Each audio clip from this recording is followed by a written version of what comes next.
লক্ষ্মীপুরে সাংগঠনিক সফরে যাওয়ার পথে কুমিল্লার লালমাইতে যানজটের কবলে পড়া জামায়াতের আমির ডক্টর শফিকুর রহমানের গাড়ি বহরকে ছাড়াতে গিয়ে বাস চাপায় নিহত হন কর্মী জসিম উদ্দিন। তার পরিবারকে প্রতি মাসে আর্থিক সহায়তার ঘোষণা দিয়েছেন ডক্টর শফিকুর রহমান।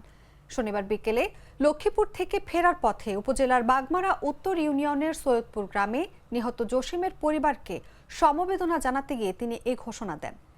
এর আগে নিহত জসিমের কবর জিয়ারত করে তার বিদেহী আত্মার মাগফিরাত কামনা করেন এবং শোক সন্তপ্ত পরিবারের জন্য দোয়া কামনা করেন তিনি।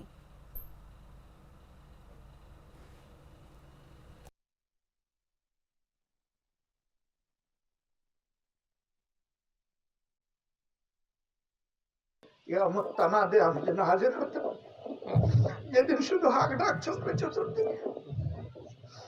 সেই দিনটা আল্লাহ যদি আমাকে জিজ্ঞেস করেন তোর গায়ে কোরআন এই চাদর কেন, রক্তের চাদর কেন, আমার চাদরই যেন সেদিন দোয়া জবাব দিতে পারে আপনারা দোয়া করবেন।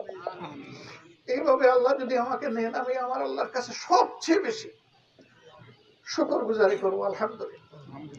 কারণ নবুয়তের রিসালাতের রাস্তা বন্ধ, কিন্তু শাহাদাতের রাস্তা খোলা। এই রাস্তায় যেন আল্লাহ কবুল করে। আমার সঙ্গীদের মধ্য থেকে আল্লাহ যাদেরকে পছন্দ করেন তাদেরকেও যেন শহীদ হিসাবে কবুল করেন। যাদেরকে পছন্দ করেন তাদেরকে রেখে দিয়ে যেন আল্লাহ এই উম্মার সেবা করেন।